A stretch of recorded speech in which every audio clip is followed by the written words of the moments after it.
আহ না যখন আগের ওভারে যখন নেমেছি খুশদিল ২ টা ৬ মারলো তখন ও বলতেছিল যে এই ম্যাচ জেতা সম্ভব। ইভেনচুয়ালি রাব্বি যখন আসলো লাস্ট ওভারে ২৬ রান লাগবে, রাব্বি ভাইয়ের সাথে কথা বলতেছিলাম কমিউনিকেশনটা। তো তখন রাব্বি ভাই বলতেছে যে তুমিই খেলো ৬টা বল। তুমি যদি আমার কাছে মনে হয় যে ইনশাল্লাহ ভালো শেপে থাকলে মারতে পারলে হয়ে যাবে। তো তখনই আসলে ওই জিনিসটা আমাদের কমিউনিকেশনের মাধ্যমে হয়েছে। তারপর যখন ফার্স্ট বল ৬ হয়েছে তখন আস্তে আস্তে ওই বিলিভটা আরও বেড়েছে যে ইনশাল্লাহ সম্ভব। না অবভিয়াসলি দেখেন ওই সময়টা যেটা হয়েছে কোনো ইন্টেনশনালি কোনো কিছু করা হয় নাই। জিনিসটা আমিও রান নেওয়ার জন্য যাচ্ছিলাম। আর আমি চাচ্ছিলাম ওই সময় স্ট্রাইকটা নিতে। তো অবভিয়াসলি যেহেতু আমার সামনে এসেছে এবং আম্পায়ার যেটা বলেছে যে যার ক্যাচ হয়তো সে আউট, মানে সে আউট হবে। যদি বলটা মাটিতে থাকতো হয়তো মানে জিনিসটা অন্যরকম থাকতো। এয়ারে ছিল যেহেতু ক্যাচের অপশন ছিল এতে। বাট আমার কাছে মনে হয় যে আমি আমার ওয়ে চেঞ্জ করি না। আমি যে ওয়েতে ছিলাম ওয়াইড ছিলাম ওই ওয়েতেই আমি সোজা গিয়েছি ১ রানের জন্য। না বড় শটের পরিকল্পনা ছিল যে অবশ্যই আল্লাহর উপর বিশ্বাস রেখে যেটা হবে যে আমি ওইটাই চাচ্ছিলাম যে ১-২ ওইরকম কিছু না, যাতে যদি আমার জোনে পাই তাহলে ওভার বাউন্ডারি মারবো বা বাউন্ডারি হোক এই অপশানেই যাচ্ছিলাম। এটা আমি খুব কাছ থেকে দেখি নাই, বাট আমি মানে আমিও এদিকে আসার পর দেখেছি, মানে শেষ পর্যায়ে যখন ব্যাক করছি আমি আসলে যাওয়ার পর হয়তো বুঝতে পারবো যে কী নিয়ে আসলে হয়েছে, বাট কিছু একটা হয়েছে। আমিও এটা দেখেছি, বাট আমি ছিলাম না ওখানে।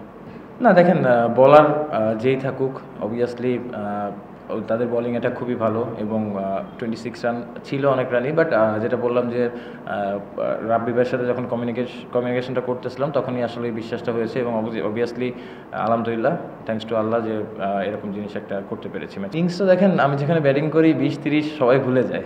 এটা নতুন কিছু না, এটা এরকম কিছু না। বাট হ্যাঁ অবভিয়াসলি সবথেকে বড় যে জিনিসটা টিমের জন্য কন্ট্রিবিউট করতে পারতেছি এটা আলহামদুলিল্লাহ। এবং হ্যাঁ অবভিয়াসলি যেহেতু টিম জিতাতে পেরেছি one of the best innings আমার। না অবভিয়াসলি দেখেন রংপুর এবং বরিশাল ওদের যে ক্রাউড আছে অবভিয়াসলি তাদের ক্রিকেটের প্রতি ইমোশন অনেক। আমি জানি যে হয়তো বরিশাল থেকে অনেকে এই খেলা দেখার জন্য এসেছে, at the same time Rangpur থেকে অনেকে ট্রাভেল করে এসেছে এই খেলা দেখার জন্য।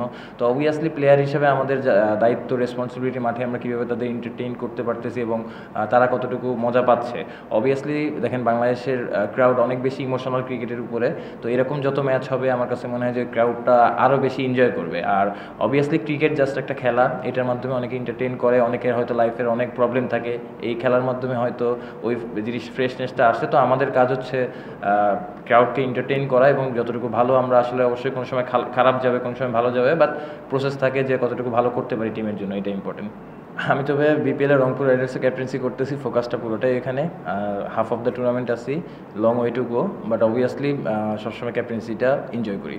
না অবভিয়াসলি দেখেন এই ম্যাচটা জেতার পরে মনে হচ্ছিল যে লাস্ট টি-20 আমি যেটা খেলেছিলাম ইন্ডিয়ার সাথে একটা ওয়ার্ল্ড কাপের ম্যাচ ছিল, ১ ওভারে হয়তো ২০ রান দরকার ছিল।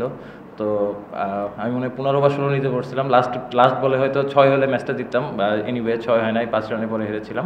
তো এটা আমার কাছে সবসময় একটা জিনিস বড় থাকে যে ওয়ার্ল্ড কাপের মতো এরকম সময় ওই ম্যাচটা আসলে যদিও ২০ রান লাগতো, ২০ রান অনেক রান, বাট তারপরে অনেক ক্লোজ গিয়েছিলাম, যদি শেষ করতে পারতাম ভালো লাগতো। বাট আলহামদুলিল্লাহ অবভিয়াসলি যেটা বললাম যে রেসপেক্ট দেওয়ার মালিক আল্লাহ। আর অবশ্যই আল্লাহর কাছে শুকরিয়া আদায় করতেছি টিমের জন্য কন্ট্রিবিউট করতে পারছি।